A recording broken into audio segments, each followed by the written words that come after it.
I was in the courtroom as Cassie was testifying, so let me tell you guys everything that you didn't see or may have not heard, because it's a lot. I will say the most damning part of her testimony for me is when she describes a freak-off where Diddy and another man, an escort, are standing on top of her while she is laying on the floor high off of ecstasy, and they are urinating on her face to the point where she is choking on their pee. And to further give context, on the right-hand side of the court seated is her husband, Alex Fine. On the left-hand side, Diddy's 6 out of 7 kids are sitting in the courtroom as Cassie is describing having weekly freak-offs for years that would last 2, 3, one lasted up to 4 days. She talked about damaging hotel rooms so bad in one instance that they had to pay such a hefty fee because the hotel told them that they needed to completely redecorate the room after a freak-off. After a freak-off, there would be blood, urine, and lots of baby oil. There was so much baby oil. There was also so much baby oil talk to the point where the judge at one point told prosecutors, wrap it up.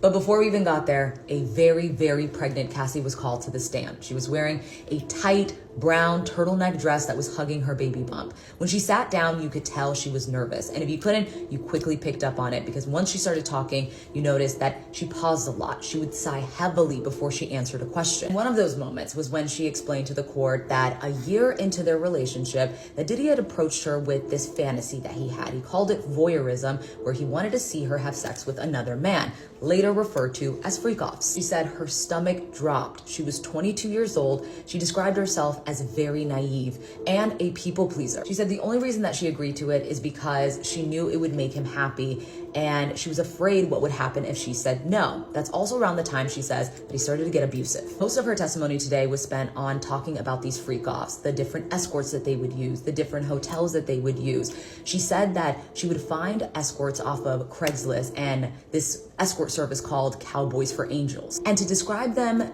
they weren't the most attractive men, right? They were very average looking.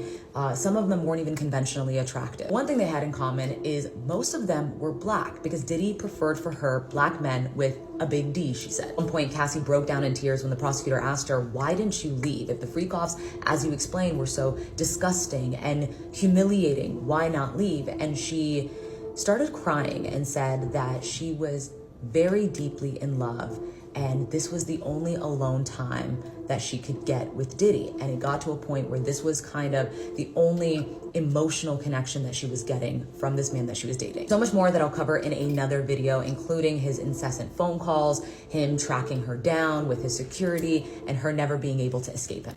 I mean, look at this video. To me, it looks like Cassie enjoying every bit of it because, you know, Diddy was paying her that money. See what people do for money? While you're giving them money, they playing along with it. But once the money is gone, now you're suing him? Yeah, come on, man. We can read between the lines. I'm the last prophet like Jesus, man. I will change the wicked world with God. Watch. Roger. Tell these Kingers. subscribe to the Prophet channel. Oh, I got you.